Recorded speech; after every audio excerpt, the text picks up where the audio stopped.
Hak kekayaan intelektual adalah bentuk perlindungan hukum yang memungkinkan pelaku bisnis dan industri kreatif untuk mengamankan ide-ide inovatif mereka agar tidak diklaim atau disalahgunakan oleh pihak lain, tentu saja tanpa izin.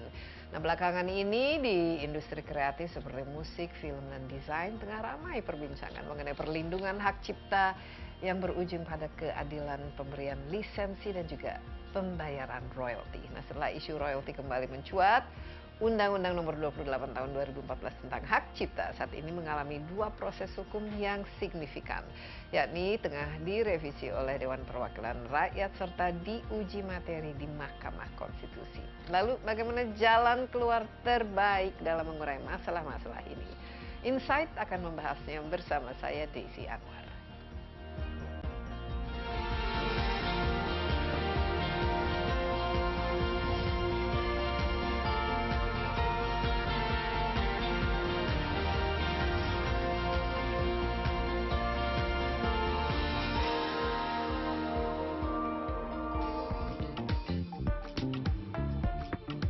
Direktorat Jenderal Kekayaan Intelektual atau DJKI kembali menunjukkan komitmennya dalam mendukung perlindungan dan pengembangan kekayaan intelektual atau KI di Indonesia. Menandai langkah strategis baru dalam memperkuat ekosistem KI, tahun 2025 dicanangkan sebagai Tahun Hak Cipta dan Desain Industri. Kebijakan ini tidak hanya bertujuan untuk meningkatkan kesadaran akan pentingnya hak cipta dan desain industri, tetapi juga untuk menciptakan kondisi yang lebih kondusif bagi pelaku usaha dan investor, baik domestik maupun internasional. Pencanangan ini didasarkan pada sejumlah inisiatif dan kebijakan yang telah dijalankan DJKI selama beberapa tahun terakhir. Pada penutupan tahun indikasi geografis 2024, DJKI mencatat adanya kenaikan signifikan dalam permohonan kekayaan intelektual. Hal ini menunjukkan peningkatan kesadaran masyarakat terhadap pentingnya perlindungan KI. Selama 3 tahun terakhir, DJKI mencatat peningkatan signifikan dalam permohonan desain industri. World Intellectual Property Organization melaporkan, Indonesia menempati peringkat pertama sebagai negara dengan kenaikan jumlah pemohon desain industri nasional terbesar di dunia pada 2023, yakni mencapai 37,3%. Prestasi ini melampaui kenaikan pendaftaran negara besar lainnya termasuk India dan Rusia. Pencanangan Tahun Hak Cipta dan Desain Industri 2025 adalah langkah nyata DJKI dalam memperkuat posisi Indonesia sebagai negara yang mendukung perlindungan kekayaan intelektual. Dengan kebijakan yang strategis, kolaborasi antara pemerintah, pelaku usaha, dan masyarakat diharapkan dapat menciptakan ekosistem KI yang kondusif, memberikan dampak positif bagi ekonomi nasional, serta meningkatkan kepercayaan investor internasional.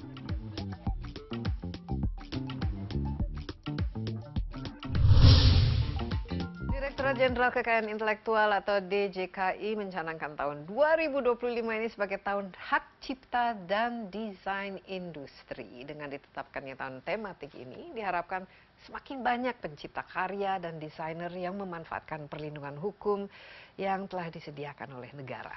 Nah, bagaimana pelaksanaan tahun hak cipta dan desain industri ini? Di studio saya sudah ditemani Direktur Jenderal Kekayaan Intelektual Kementerian Hukum Razilu. Pak Dirjen Razilu, apa kabar? Alhamdulillah baik, Mbak Desi. Iya, senang sekali bertemu lagi dengan Pak Razilu. Kali-kali ketemu.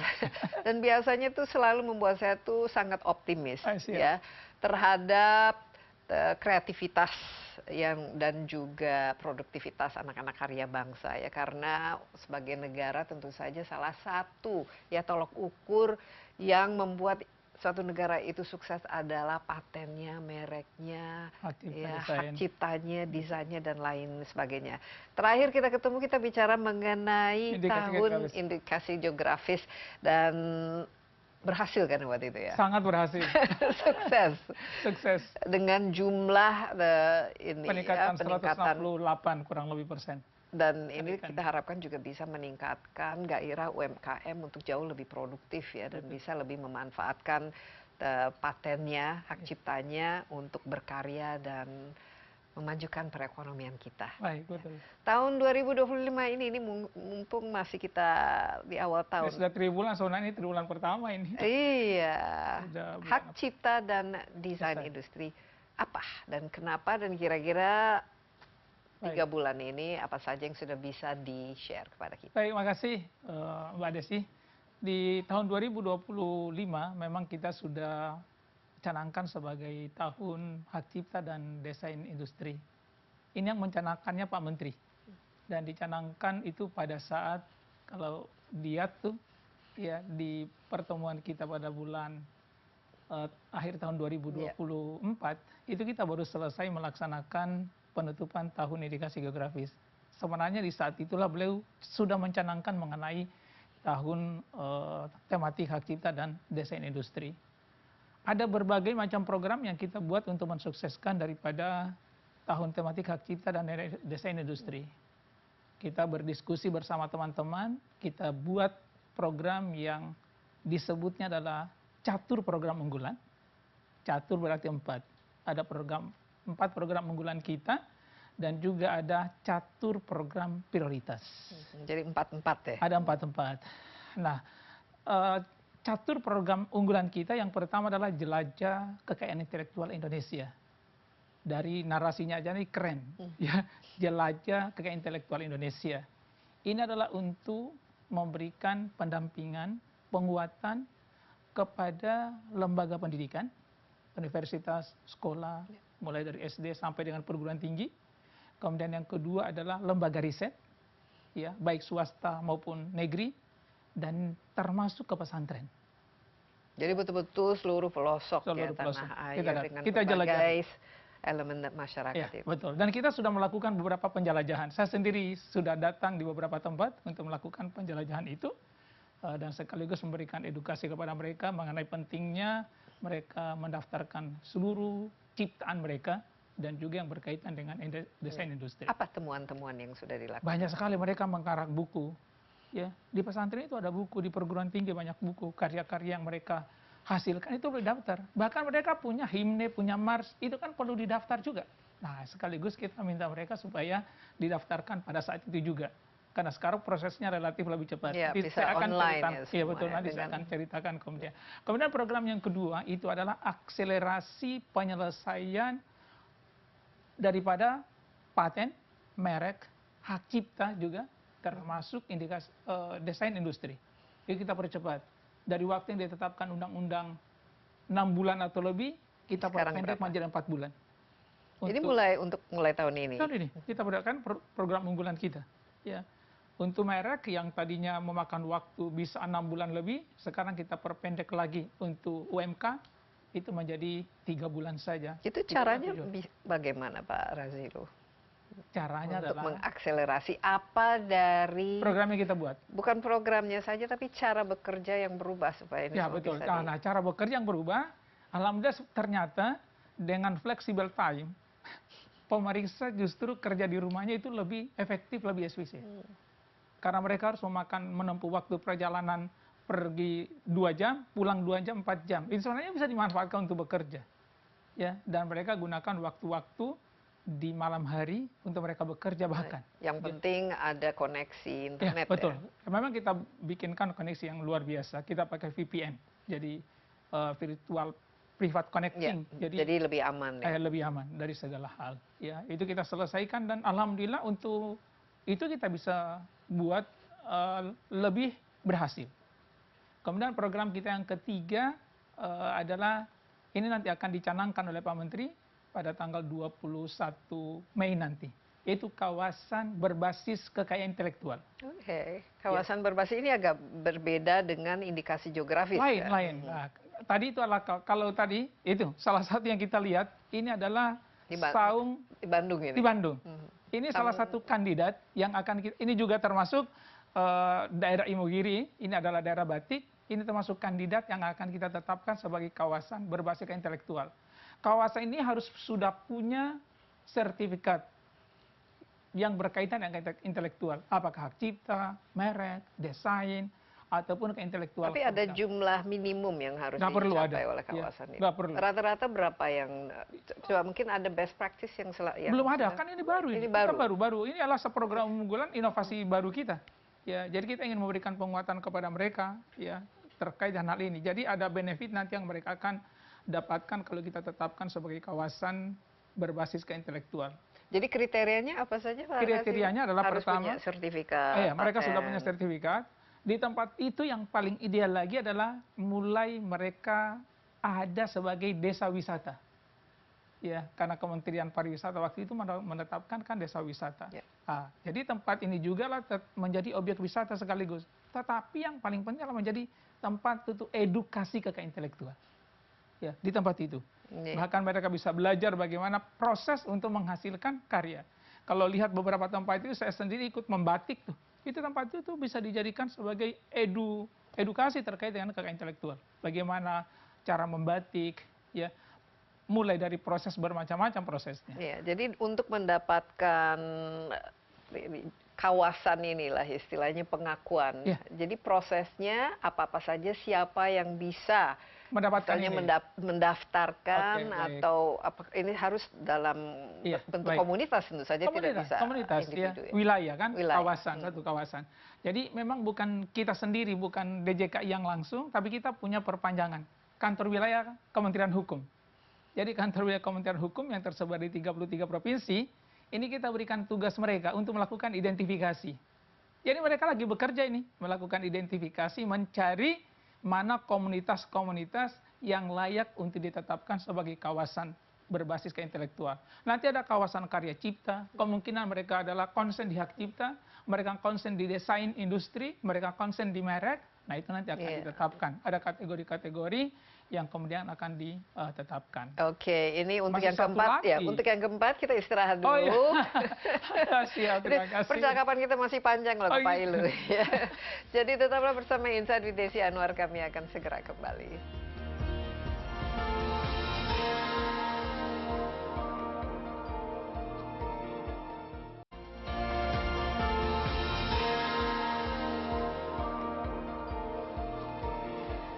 Kembali bersama Insight with Desi Anwar. Di studio saya ditemani Direktur Jenderal Kekayaan Intelektual Kementerian Hukum, Pak Razilu. Ada program tahun ini, tematiknya adalah hak cipta dan desain industri. Tadi ada 4 program prioritas tadi. Unggulan dulu. Program unggulan. Nanti ada unggulan, ada prioritas. Catur ya. Unggulan unggulan. Jadi ada jelajah kekayaan intelektual untuk melihat ya kira-kira mana-mana saja Betul. yang bisa lebih digalangkan Iya, lagi, digaungkan lagi. Kemudian akselerasi terhadap pendaftaran atau penyelesaiannya. Jadi contohnya bisa mengurangi waktu untuk penyelesaiannya. Tapi dari segi harga ada perubahan Nggak ada. karena lebih cepat, Betul. lebih Kita efisien. nggak ada. Tidak ada. Harga masih sama. Ya, betul. Tidak kena inflasi. Betul. Yang penting tidak meningkatkan. Betul. Apalagi ini UMKM yang kita prioritaskan itu kan UMK. Ya, dan itu perhatian pemerintah terhadap UMK ini kan tinggi sekali. Mereka harus naik kelas, nggak boleh berada dalam level 1, harus naik level lebih lagi. Ya, dan ini juga harus dimudahkan jadinya supaya betul. mereka juga bisa jauh lebih kreatif dan lebih produktif. Kemudian ada pemberian atau sekarang mengidentifikasi ya kawasan berbasis intelektual. Dengan adanya nanti kalau sudah diidentifikasi dan sudah didaftar dan lain, kira-kira ada berapa di Indonesia nanti kita sebenarnya kawasan berbasis? Minimal setiap provinsi 1. Minimal. Iya. Dan kita akan berikan ini selama dalam tahun 2020 ini ada 3 termin. Termin di kuartal pertama itu kita akan berikan tanggal 21 Mei. Nanti termin kedua itu di hari pengayoman di bulan Agustus. Dan termin ketiga itu di akhir tahun, penutupan tahun hak cipta dan desain industri. Jadi ada 3 termin, bukan cuma sekali. Jadi supaya bisa tingkatkan juga kan jumlah yang bisa ikutan. Tapi sekarang untuk yang periode pertama ini kira-kira sudah berapa yang hampir semua provinsi mereka sudah, ya betul. Kan itu target yang kita berikan kepada mereka. Salah satu target kinerja yang kita berikan kepada kantor wilayah, mereka harus menghasilkan minimal 1. Nah setelah itu tentu ada PR-nya yang harus dilakukan, supaya merawat ataupun memastikan bahwa ya karya-karya ini tetap jadi bagian dari basis ekonomi mereka. Betul. Dan diharapkan lagi mereka supaya pemanfaatannya ini punya nilai ekonomi. Itu yang kita harapkan, memiliki nilai ekonomi yang lebih. Selain itu lahir kreativitas baru dan inovasi baru. Jadi bukan statis di sini saja, lahir lagi kreativitas. Nah tadi ada yang menarik ya Pak Razilu mengatakan bahwa nanti ada yang berbasis desa wisata juga ini. Yang sudah basis wisata ini lebih memungkinkan. Lebih memungkinkan. Ini di satu provinsi kan bisa banyak sekali. Ini desa-desa yang memiliki keunggulan sendiri. Wisata yang perlu diperhatikan sini adalah bukan wisata alam, Ini harus ya wisata yang berbasis berbasis kreativitas. intelektual, benar. Jadi jumlahnya bisa jauh lebih banyak daripada jumlah Betul, provinsi yang betul. ada. Ya. Ini di Bandung saja udah berapa ini Iya. tadi yang kita lihat. Apalagi kalau ini kan kalau kreativitas kan bukan saja dari segi musik, tapi dari segi Macam-macam. kerajinan. Ada kampung kaligrafi, juga, betul. Iya. Ada kampung kaligrafi juga, ada kampung menterjemah kitab kuning. Itu juga sama itu di tempat-tempat itu kita nanti akan sasar seluruhnya. Tapi satu lagi itu program unggulan kita yang terakhir adalah Mobile IP Clinic. Itu adalah klinik intelektual bergerak. Bukannya ini sudah ada waktu itu? Ya sudah ada, tapi kita akan tingkatkan. Dulu kemarin di provinsi, ini akan kita sasar di kabupaten. Jadi lebih ke sasaran yang lebih tepat lagi. Kemarin kan terlalu luas di provinsi ini, sekarang kita akan pergi ke kabupaten. Di sana nanti ada konsultasi, mereka konsultasi, kemudian ada asistensi sekaligus, kemudian ada penerimaan permohonan sekaligus, dan ada edukasi.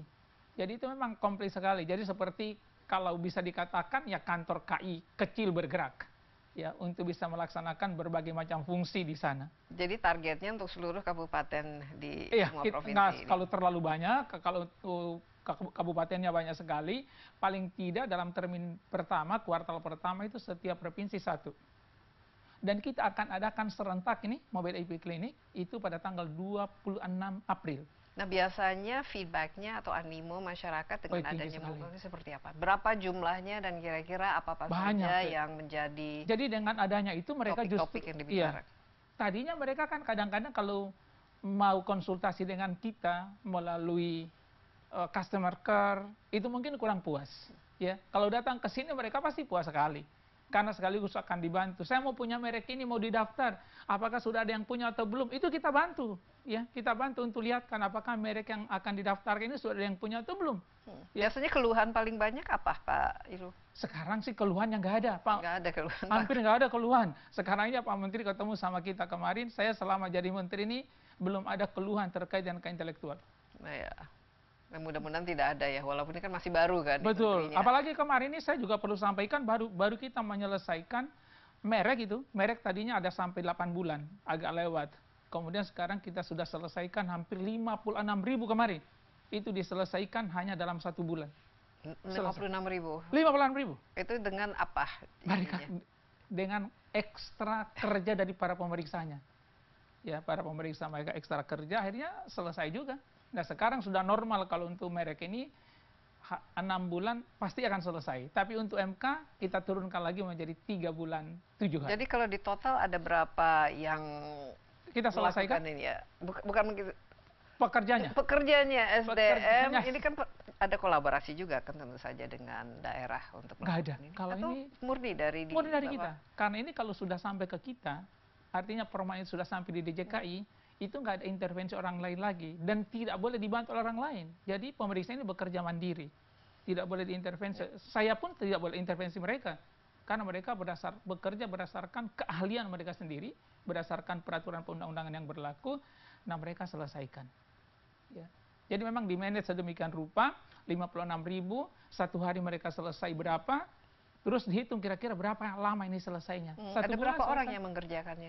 50? Itu seluruh pemeriksa merek itu ada 70 orang kalau nggak salah, kurang lebih 70-an orang. Ini semua, ini nanti saya tanyakan mengenai program strategis lain. Tapi ini kan walaupun Pak Razilo ini sudah cukup lama ya kita berbicara mengenai hak cipta dan lain sebagainya di bawah direktoratnya, tapi kan ada menterinya kan baru dan juga ada perubahan ya, restrukturisasi dan lain sebagainya. Bagaimana tahun ini yang berbeda dan apakah ada dampaknya terhadap bagaimana DJKI selama ini bekerja, termasuk dari budgetnya misalnya, dan apakah ada harus efisiensi yang dilakukan? Oke, baik. Juga impactnya terhadap kalau dari sisi penyelesaian pekerjaan, ya artinya apa yang sudah masuk ke kita itu tidak bergantung dengan budget, ya karena anggaran yang memang disediakan buat kita bukan untuk menyelesaikan ini, ya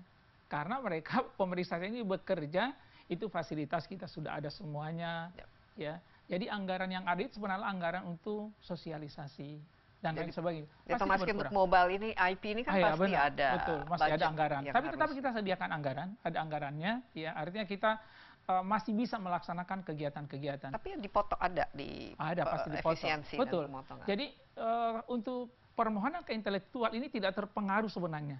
Mau dipotong anggaran yang nggak dipotong, yang penting adalah internet saya jalan. Yang penting wifi-nya jalan, itu pasti tetap jalan. Jadi saya hitung kemarin. Dan SDM-nya tidak dikurangi. Kan? Betul. Saya kemarin laporkan ke Pak Menteri, selama masa libur Idul Fitri saja, itu 27 Maret sampai dengan 8 April, itu kita terima permohonan 3.000. Jadi secara prinsip insya Allah DJKI dengan anggaran yang ada ini kita masih bisa berjalan. Masih bisa tetap produktif. Ya. Masih, bahkan di triwulan pertama ini kita sudah menyelesaikan 116.000 permohonan. Ya, uangnya biasa-biasa saja, kita terima permohonan 70.000, kita selesaikan 116.000. Jadi pada akhir tahun bisa 3 kali lipat ya nanti ya, totalnya. Insya Allah, kurang lebih. Bisa. Begitu. Nah, apalagi, ini saya juga tertarik ya, kenapa hak cipta dan desain industri ya tahun ini, Pak? Yang menjadikan... Yang menjadi tematiknya. Masih banyak itu kan pertanyaan hal-hal yang paling menarik. Baik, ada beberapa alasan. Ya. Yang pertama, kalau pemirsa tahu dan Mbak Desi tahu, di asta cita dari Presiden Prabowo, ya, 8 program utamanya, itu di Asta 3 dan Asta 8, itu sebenarnya berkaitan erat dengan hak cipta, yaitu industri kreatif atau ekonomi kreatif. Industri, karena ada dalam Asta Cita, ini menjadi topik penting ya. Betul, itu yang pertama ya. Dan ekonomi jadi kreatif. Di Asta 3 itu sebenarnya adalah mendorong ekonomi kreatif. Ya, di Asta 8 itu persoalan budaya. Jadi hampir 17 subsektor dari ekonomi kreatif itu adalah hak cipta.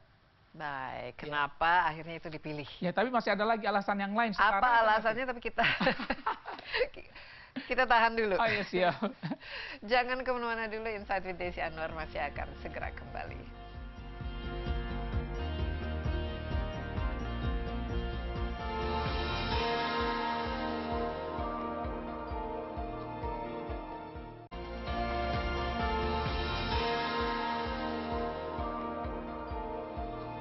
Kembali bersama Insight with Desi Anwar, saya ditemani Direktur Jenderal Kekayaan Intelektual Kementerian Hukum, Pak Razilu. Kita bicara ini tahun 2025, tahun hak cipta dan desain industri, karena ini bagian dari Asta Cita pemerintah sekarang ya, karena di situ masih ada alasan lain ya. Ada industri dan ekonomi kreatif dan ada budaya. Mungkin satu lagi apa alasan? Dari sisi desain industri, ya kan tadi baru hak cipta. Desain industri mana kita ingin merayakan kesuksesan Indonesia menjadi ranking 1 ya dalam statistik yang dikeluarkan oleh World Intellectual Property Organization. Itu mereka mengeluarkan buku namanya adalah WIPI, World Intellectual Property Indicators. Itu adalah angka-angka yang mereka keluarkan. Indonesia dari sisi permohonan desain dalam negerinya itu termasuk nomor 1 pertumbuhannya di dunia. Wow, dengan jumlah berapa? Dengan jumlah persentasenya itu adalah 33,33%, naik dari 2002 ke 2023. Ini untuk tahun lalu kan ya? Iya, kan memang mereka untuk 2024 mereka belum mengeluarkan statistik. 2022 sampai 2020. Wah, ini lumayan ya, besar sekali ya ini dari sumbangan Indonesia termasuk nomor 1, ranking 1. Ya, dan kita harapkan ini juga untuk ada korelasinya dengan meningkatnya ekonomi berbasis desain industri juga. Betul. Iya. Dan kita di tahun 2024, ini tadi kan kita bicara 2023, 2024 itu kita terima permohonan desain industri itu juga memecah rekor sepanjang tahun, hampir 8.000. Iya, mudah-mudahan untuk tahun ini juga kita terus menjadi juara ya dalam hal itu. Tapi Pak Razilu, bicara mengenai hak cipta ini kan masih banyak tantangan. Kalau kita lihat tahun ini yang diributkan masalah royalty. Nah, kenapa kita perlu hak cipta ini dan melindungi kekayaan intelektual ini? Itu karena ada nilainya. Dan nilainya kan pasti harus diukur. Nilainya nilai ekonomi dan nilai yang lain-lain juga kan, seperti ketenaran, merek, brand dan lain sebagainya. Nah, masalah royalti ini bagaimana? Karena cukup sensitif ya, apalagi di sini banyak sekali dan mudah sekali kita mengambil, mencuri, menyalahgunakan. Benar. IP orang lain, ya, bukan intelektual orang lain. Ya, sekarang tahapnya bagaimana ini? Saya ingin bicara mengenai Undang-Undang Nomor 28 ya. Kan undang-undang ini kan baru dibicarakan sebenarnya di Undang-Undang Nomor 28. Undang-Undang Nomor 28 2014 terkait dengan hak cipta yang sekarang diinisiasi oleh DPR untuk dilakukan revisi. Sebenarnya di eranya ini, di era undang-undang ini lahir, ini adalah kita katakan waktu itu menyongsong era baru hak cipta Indonesia. Ya, ketika dia lahir. Karena di undang-undang sebelumnya belum pernah mengatur mengenai LMK dan LMKN. Justru di undang-undang inilah kemudian kita bersama-sama, pemerintah bersama-sama dengan DPR melahirkan lembaga manajemen kolektif nasional.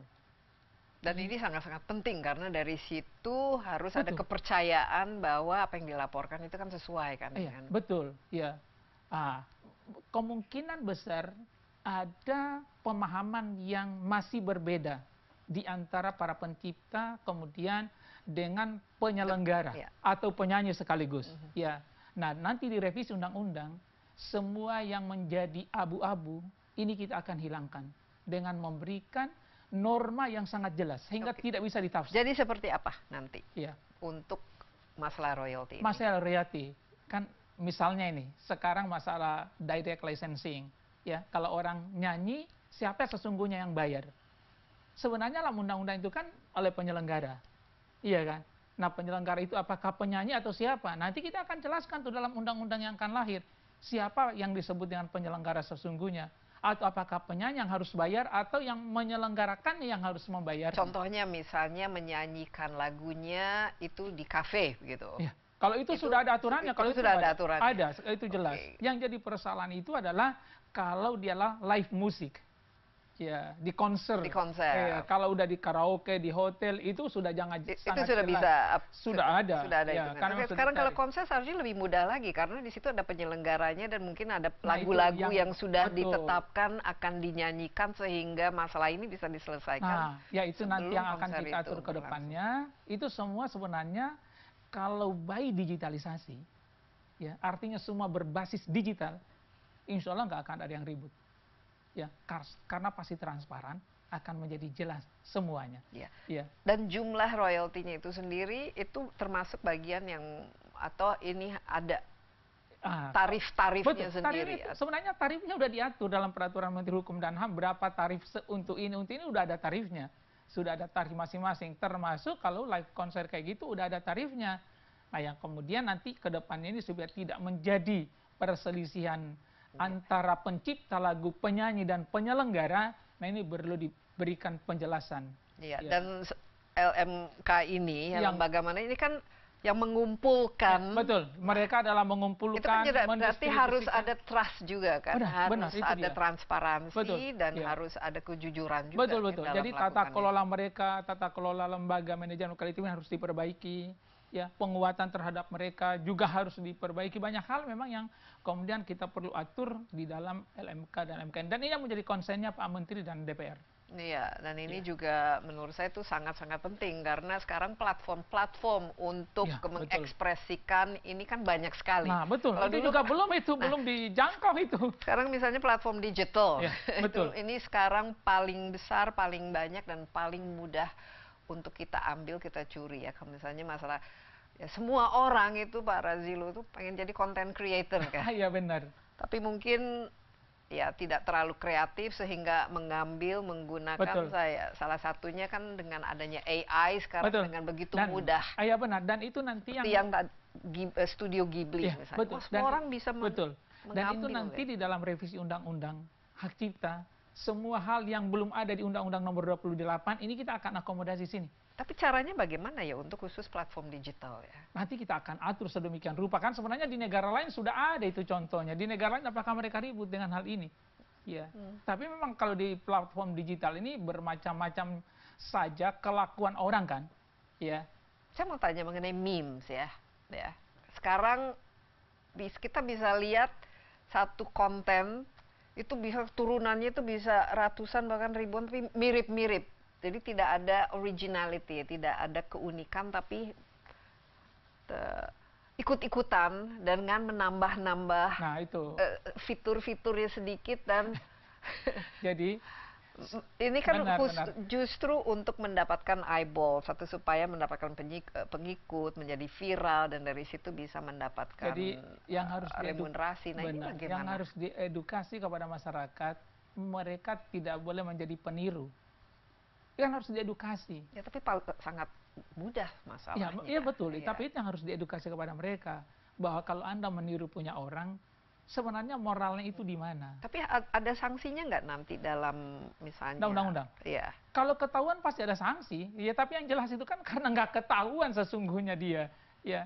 Misalnya tadi kemudian dari sisi buku ini atau dari sisi mengambil lagu, itu nama dipalsukan, itu kan nggak jelas juga. Terus gimana melacaknya? Tapi ini dari segi penegakan hukumnya itu bagaimana? Ada Ada, iya. sanksinya apa? Di- Denda atau Pertama kita tutup kontennya. Kalau ketahuan orangnya pasti didenda, tapi yang jadi masalah ini nggak ketahuan orangnya. Ya, kita tutup kontennya. Situsnya itu kita tutup. Ya, jadi para pemirsa perlu ketahui bahwa dari tahun 2020 sampai 2020 triwulan pertama ini kita telah menutup 1996, hampir 2000. tapi situs pernah nggak orang yang yang melanggar. membuatnya itu Datang. diketahui misalnya siapa dan ditindak gitu. Kalau ketahuan pasti ditindak. Yang susah itu nggak ketahuan. Dan kalau di platform digital rata-rata susah untuk Ya, memang. dideteksi. Susah. Tapi Iya. hukumnya apa kalau di Hukumnya dosa itu aja intinya kalau dia. Nah, maksudnya ada hukum pidananya? Ada pasti disanksi, ada sanksinya. Ada, Kalau ya. melanggar hak cipta adalah sanksinya sekian. Ada berapa orang yang sudah ditahan ataupun Kalau dari dipidanakan tahanan belum. karena penyalahgunaan? Belum. Kan kita serahkan semuanya kepada pengadilan, nanti pengadilan akan memutuskan. Tapi langkah yang kita ambil Setahu Pak adalah Razilu. kita mediasi. Jadi ada sebenarnya langkah yang paling tepat itu kita mediasi dulu kalau ketahuan orangnya. Kalau di pelanggaran di bidang paten itu jelas kelihatan. Pelanggaran di bidang merek itu mudah kelihatan. Tapi ketika pelanggaran di platform digital, Ya. itu yang masih Iya, perlu. susah. Dan ini yang marak ya karena sangat benar. mudah dan juga menjadi viralnya itu juga. Benar. Intinya memang sangat perlu cepat. diedukasi masyarakat terkait dengan perlu menghargai karya orang lain dan menghargai diri sendiri. Kalau itu kemudian masyarakat paham, oh ini saya akan menjadi peniru punya orang, mengambil punya orang tanpa Iya. Biasanya aspek jerahnya itu penting. Jadi kalau Betul. bisa Kalau dilacak aspek itu jerahnya siapanya. sih, kalau aspek jerahnya dalam undang-undang itu sangat jelas sekali. Dalam undang-undang kita sangat jelas aspek untuk menjerah mereka. Baik, kita istirahat lagi. Iya siap. Pak Razili masih ada 2. Masih ada lagi banyak. Insight with Desi Anwar masih akan segera kembali, tetaplah bersama kami.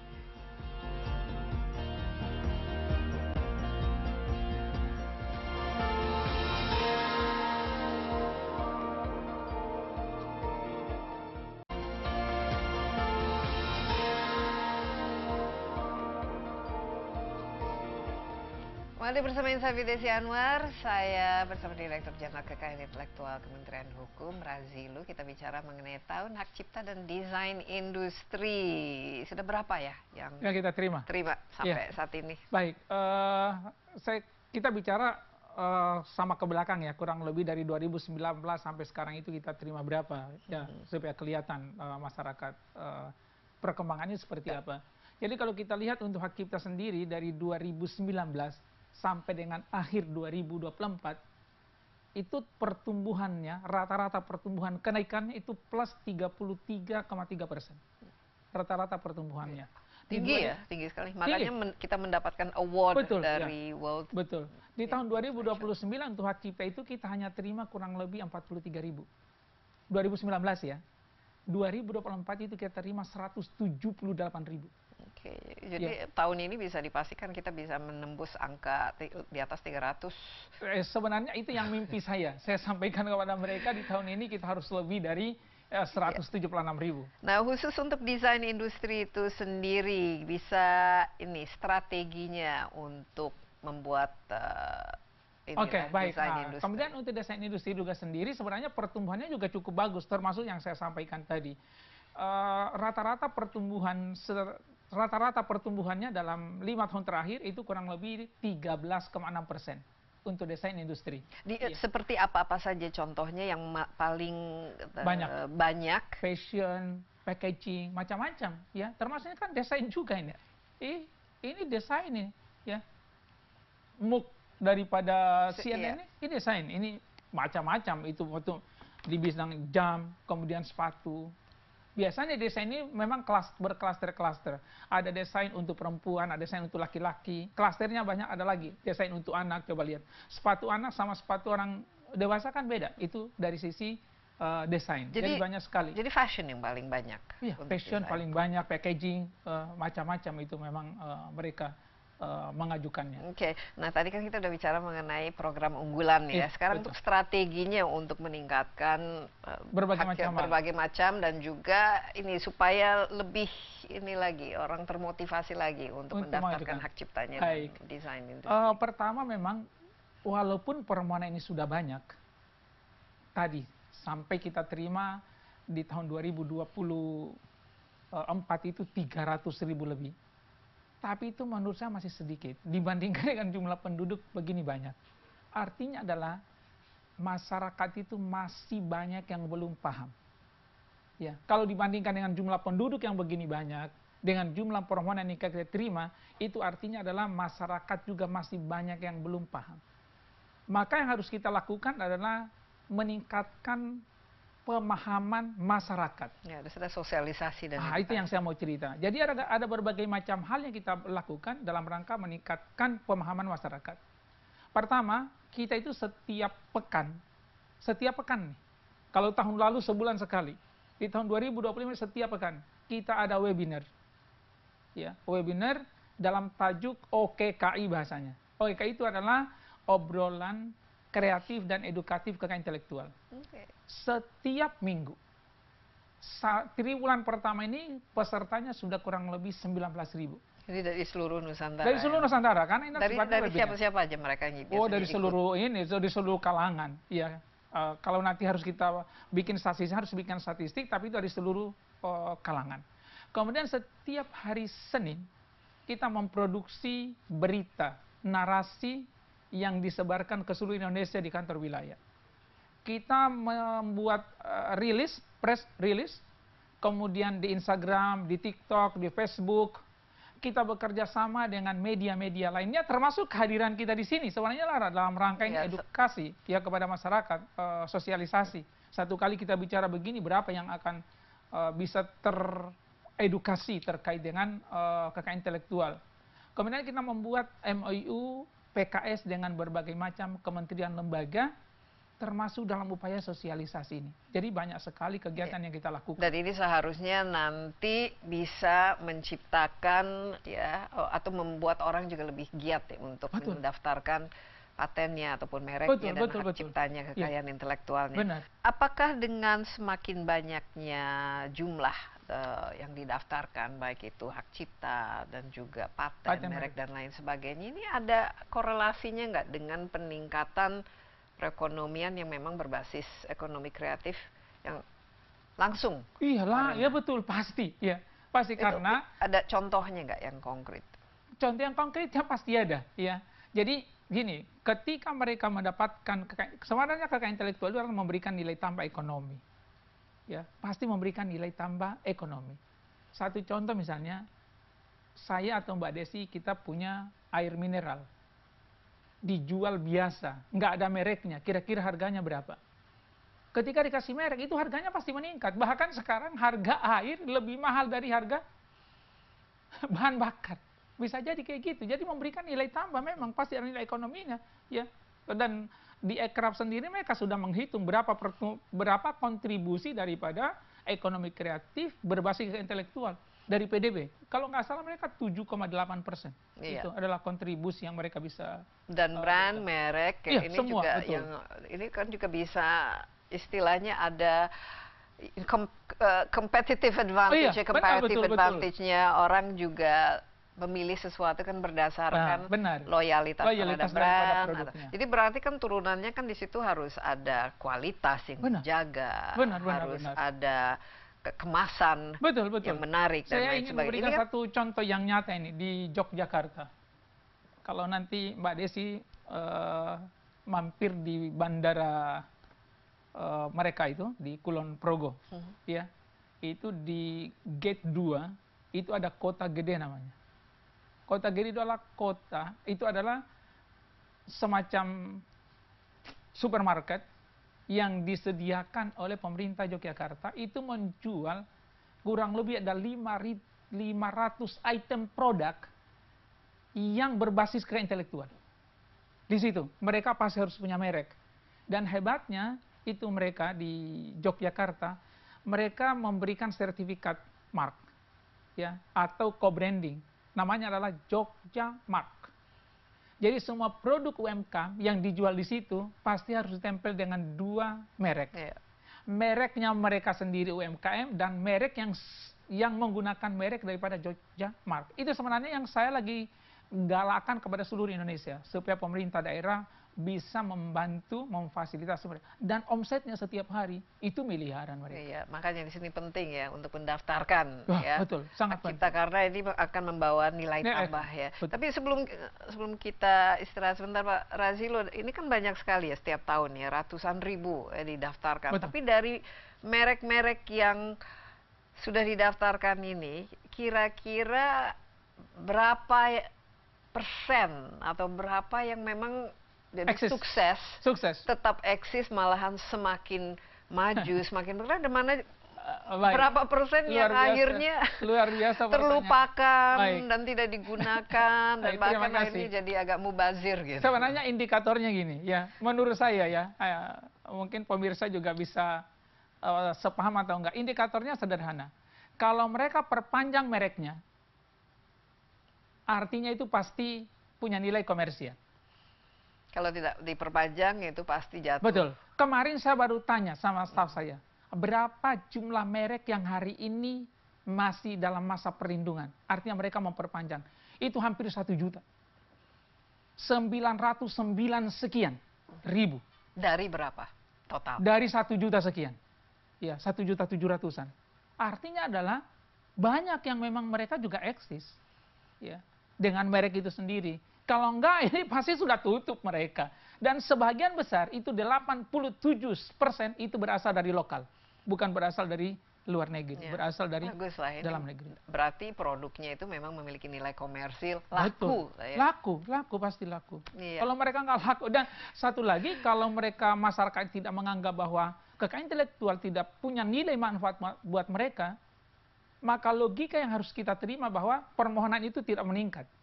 Ya kan? Tapi buktinya setiap tahun permohonan meningkat terus-menerus. Artinya masyarakat merasakan bahwa dengan memiliki kekayaan intelektual, pelindungan tadi yang di awal katakan bahwa mereka memiliki nilai ekonomi, maka mereka akhirnya berbondong-bondong, berkreasi, berinovasi untuk melahirkan berbagai macam produk dan karya untuk didaftarkan ke intelektual. Baik. Masih ada 1 segmen lagi, Pak Razilo. Semangatnya luar biasa. Kata teman-teman juga gitu, ini nggak ada matinya semangatnya. Nggak bagus sekali, karena memang ini sangat penting ya. Betul. Untuk memajukan industri kreatif kita. Betul. Apalagi UMKM dan juga produk-produk lokal ini harusnya menjadi tulang punggung ya dari perekonomian kita. Dan Pak Menteri, satu lagi itu Pak Menteri sangat konsen. Salah satu program Pak Menteri adalah transformasi digital. Jadi layanan nanti Kementerian Hukum seluruhnya itu akan ada dalam satu platform digital. Ini lagi dirancang nih, yang sebentar lagi kita akan. Jadi Pak Menteri itu salah satu program yang dia hari-hari bicara dengan kita adalah transformasi digital Kementerian Hukum. Baik, dan desain industri juga pasti nanti semuanya lebih banyak berbasis digital juga kan. Ya. Jangan kemana-mana dulu, Insight with Desi Anwar akan kembali sesaat lagi.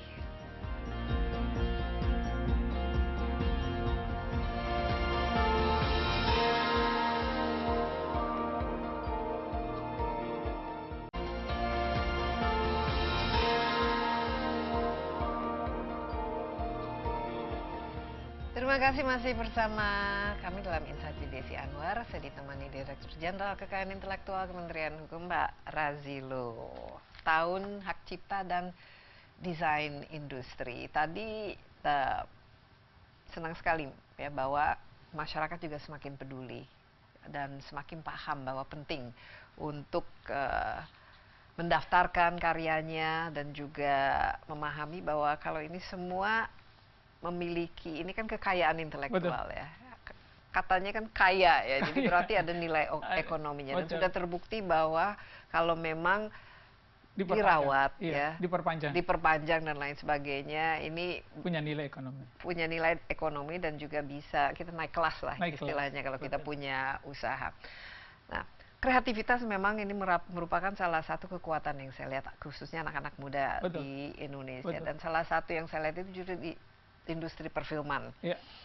Mungkin Pak Razilu, saya sudah nonton nih Jumbo. Wah, ini kemarin karya nyuruh staff saya nonton. Itu bagus sekali. Jadi tidak kalah lah dengan animasi yang diproduksi oleh Disney ataupun Pixar. Nah, ini kan banyak sekali elemen hak ciptanya di situ. Betul. Ya, dari ini sangat banyak ceritanya, ada musiknya, ada yang animatornya, ada ini itu. Coba mungkin bisa nggak ditelusuri ini mana yang harus didaftarkan dan bagaimana nanti pembagian dari royalti ataupun yang bisa dilahirkan dengan sebuah film seperti Jumbo ini. Iya, baik. Terima kasih. Saya tadi lupa sebenarnya awal mau menyampaikan dulu tadi bahwa tema tahun kita, sebelum nanti bicara ke sana, tema tahun kita terkait dengan hak cipta dan desain industri adalah majukan Indonesia dengan karya kreatif dan inovatif anak bangsa yang terlindungi di era digital. Kemudian untuk sosialisasi kami juga melahirkan maskot. Maskotnya adalah Didi dan Melodi. Saya lupa tadi, kan ini menjadi penting, termasuk untuk sosialisasi. Didi dan Melodi. Didi dan Melodi. Didi itu adalah menggambarkan desain industri, yaitu seorang anak Gen Z, ya, Gen Z, ya, laki-laki yang memegang tablet, dia adalah pendesain di era modern dengan menggunakan teknologi yang ada. Jadi itu merchandise-nya itu sudah didaftar belum? Sudah kalau di tempat itu masih sudah didaftar di tempat kita, udah supaya tidak diambil, digunakan. Ya, kemudian yang kedua adalah Melodi. Melodi itu adalah seorang wanita, ya, yang memiliki talenta luar biasa dengan memegang biola, ya. Jadi dia memainkan musik tradisional. Dan mereka pakaian adalah wastra Nusantara, pakaian-pakaian khas Indonesia untuk menunjukkan identitas bangsa. Karena memang hak cipta sangat kental dengan Indonesia. Baik, kemudian di dalam satu produk memang bukan hanya satu hak kekayaan intelektual. Bisa jadi ada beragam-ragam kekayaan intelektual. Dan itu harus didaftarkan satu persatu, tidak bisa didaftarkan menjadi satu saja. Ya, contohnya seperti tadi. Iya, betul. Iya, seperti apa saja itu harus dipastikan. Oh, itu banyak sekali itu. Kalau mau diidentifikasi siapa yang membuat ceritanya, ya. Kemudian ada lagunya kan di adalah siapa yang menciptakan lagunya. Itu kalau karakternya. Betul, siapa karakternya itu pasti banyak yang terlibat di dalamnya.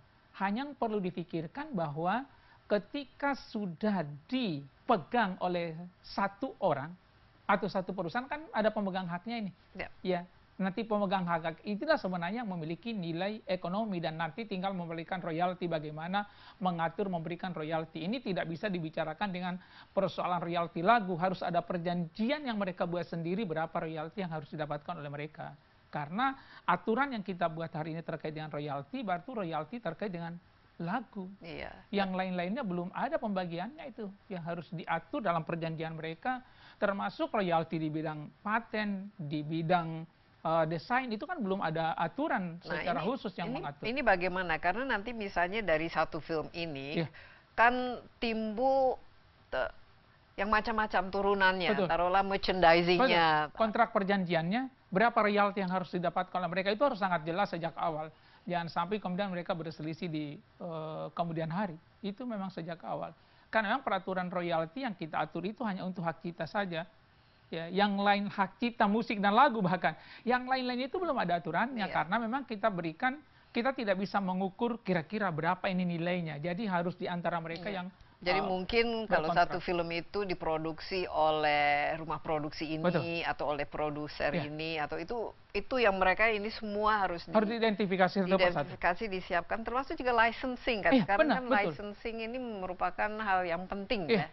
Kalau kita ingin menggunakan, taruhlah saya ingin menggunakan karakter di Iya, harus yang saya berapa miliki harus ini bayarnya, benar itu. Jadi tetap harus ada persetujuan supaya tidak ada terjadi sengketa. Karena kalau sudah punya nilai ekonomi, ya kelihatan oh besar sekali. Nah itu mereka baru bilang oh saya telat dulu. Makanya kita harapkan para pencipta di bidang apapun harus tahu haknya dan kewajibannya. Iya, dan misalnya juga ternyata cerita itu berdasarkan buku yang Ya, saya tulis. benar, betul. Mengambil dari Mengambil cerita. dari mana. Iya. Nah, ini selama ini Pak Razilu lihat dilakukan nggak di Kan itu udah kontrak di antara mereka. di Indonesia? Iya, Nah, betul. supaya memproteksi bahwa ide saya tidak dicuri itu apa ya? Langkah awal daftar. Ya, jadi itu sebenarnya memang salah satu yang diatur dalam Undang-Undang Nomor 28 dan juga nanti akan kita atur di sana adalah hak cipta ini kan sebenarnya sifatnya lah deklaratif. Ya. Tapi Artinya misalnya kalau idenya itu masih sangat awal lah istilahnya. nggak bisa. Ide itu harus sudah diekspresikan, dituangkan dalam sebuah bentuk. Kalau masih ide di dalam Ya, otak, misalnya kalau ditulis, misalnya kita Pak Razilu dan saya kita sedang brainstorming, Iya. saya catat, wah ini kita yuk bikin cerita tentang bla bla bla bla bla bla, terus kemudian nggak bisa. ternyata digunakan dicuri Ya, lah dicuri oleh istilahnya saya ide sendiri. ini, ya, Ya. tanpa mengakui bahwa sebenarnya ide awalnya itu dari saya gitu. Itu bisa nggak digunakan? Dari awal Mbak Desi sama saya kita sudah harus memiliki perjanjian yang jelas. Ya, ini kita bicara hak ciptanya milik siapa ini. Sejak awal tuh sudah harus dibicarakan. Nanti kemudian hari tiba-tiba saya curi, ya dan Nah ini yang jadi masalah trust ini ya, iya, harus. benar. Dari awal itu mereka sudah Kalau jelas. sekarang menciptakan ekosistem ya supaya semua orang itu istilahnya menghormati Betul. dan tidak menyalahgunakan, tidak merasa bahwa wah ini saya ubah sedikit di sini berarti Nah itu, ini adalah tadi yang karya. saya bilang adalah pemahaman masyarakat terkait dengan hak cipta itu masih sangat rendah. Sebenarnya tadi dia adalah hak cipta yang sama dia, tapi dia tidak tahu, ya. Kemudian tidak mengerti juga bahwa di masa depan sebenarnya ada nilai ekonomi yang saya akan dapatkan dari sini. Nah itu yang harus kita edukasi masyarakat sehingga dia tahu ternyata seluruh karya saya ini sebenarnya harus saya daftarkan. Atau sejak awal ketika diskusi dengan seseorang saya sudah harus bikin perjanjian nih. Ini nanti kalau ada kekayaan intelektualnya bagaimana? Jangan sampai kemudian ditiru oleh saya, dipalsukan oleh saya dan menganggap adalah punya saya sendiri. Iya, dan ini sering sekali terjadi. Itu sangat terjadi, ya. Dan biasa juga terjadi. Dan biasanya terungkap ketika produk itu atau lagu itu atau cerita Sudah itu ini sudah viral, nilai ekonomisnya sudah punya itu ekonominya, sudah baru kemudian besar, mereka baru dituntut. Baru dituntut. Nah itu Nah, ini- kesalahan besar. Ya. Kesalahan besar yang terjadi sama mereka. Cuman yang perlu diingat juga untuk beberapa kategori dari kekayaan intelektual itu punya masa perlindungan. Berapa biasanya? Kalau paten 20 tahun. Selepas 20 tahun itu sudah bisa Ditiru, dimodifikasi. ya. Biasanya kan kalau misalnya obat-obatan Iya, itu itu kan ada masanya. sudah bisa dimodifikasi. Kalau hak cipta ada juga masa perlindungannya, ya dalam kurun waktu sekian lama. Kalau di tempat kita yang tidak dimiliki oleh individu itu adalah seumur hidup tambah 70 tahun. Tapi kalau dimiliki Ya, kalau misalnya oleh nama saya nggak bisa dipakai. nggak bisa, betul. Kecuali ya saya sudah tidak ada lagi. Tapi kalau yang dimiliki oleh perusahaan itu berlakunya hanya 50 tahun. Itu juga nanti perlu Itu kita. termasuk misalnya buku dan. Betul. Kalau pemegangnya itu adalah institusi, itu hanya 50 tahun. Kalau tidak miliknya sendiri. Nah, itu juga yang mungkin perlu didiskusikan nanti di revisi Undang-Undang Hak Cipta. Saya sudah sampaikan juga ini perlu dipertimbangkan lagi. Iya, contohnya musik ya, ada. Nah di sini kan ada ada perusahaan musiknya Iya, gitu. betul. Dia punya Tapi hak cipta itu. ada penciptanya juga Ya, kan. benar. Mechanical right namanya. Ada, ya. Ketika misalnya lagunya Mbak Desi tiba-tiba direkam kemudian disebar seketika bisa viral langsung kemana-mana, itu juga ada hak royalti yang harus dibagikan. Ya. Iya, dan ini bisa diwariskan. Bisa, seluruh kekayaan intelektual bisa diwariskan, dimiliki oleh ahli waris. Sekarang masih ada beberapa kasus yang ahli warisnya akhirnya menuntut. Ada juga. Iya. Ya. Lagu itu dulu punya bapak saya, tapi dulu bapak saya tidak sempat daftarkan. Iya, tapi sekarang kita mana royaltinya? Wah, iya, betul. Ini waktunya sudah habis, tapi mungkin apa kira-kira pesan untuk tahun 2025 ini tahun tematik hak cipta dan desain? Ya, baik teman-teman pemirsa dari Insight bersama Desi Anwar, Bapak Ibu perlu ketahui bahwa hak cipta dan desain industri itu adalah merupakan aset bangsa sebenarnya. Dan aset itu perlu kita upayakan untuk mendapatkan perlindungan hukum. Kalau tidak nanti akan diklaim oleh orang lain dan baru kemudian kita mencari upaya-upaya hukum yang sifatnya sebenarnya sudah terlambat dan akan mengeluarkan biaya besar pada akhirnya. Ya, jadi ketika memiliki karya apapun, segera konsultasi dengan DJKI atau dengan kantor wilayah Kementerian Hukum di seluruh Indonesia, bagaimana upaya untuk mendapatkan perlindungan di bidang kekayaan intelektual, apakah itu paten, merek, hak cipta, desain industri, indikasi geografis, dan segala hal. Bapak Ibu perlu ketahui bahwa semua bangsa yang maju di dunia ini karena kekayaan intelektual mereka. Iya, terima kasih banyak Pak Ilu. Sukses untuk tahun hak cipta dan desain industrinya. Mungkin kita ketemu lagi nanti sebelum akhir tahun 2020 untuk melihat seberapa sukses. Iya, insya Allah sukses. Tahun hak cipta dan desain industri. Insya Allah sukses. Satu lagi itu, kita ada kompetisi nih. Ada kompetisi untuk seluruh Indonesia, namanya lah kompetisi arrangement Mars Kekayaan Intelektual berbasis musik tradisi Nusantara. Deadline-nya kapan? Kita akan memberikan penilaian pengumuman pada tanggal 21 Mei. Ya. Hadiahnya apa? Hadiahnya menarik, sudah ada. Harus ada hadiah yang menarik supaya orang juga. Dan ini pasti menarik ya, karena mereka kita minta. Dan siapapun bisa. Dari kantor wilayah Kementerian Hukum dan HAM seluruh Indonesia. Ya, mereka menggunakan musik tradisi. Baik, ya. Pak Ilu, terima kasih banyak. Terima kasih. Ya. Demikian Insight with Desi Anwar kali ini. Jangan lupa Anda juga dapat menyaksikan tayangan ini di cnnindonesia.com dan di YouTube CNN Indonesia Insight with Desi Anwar. Sampai jumpa. Stay safe. Bye-bye.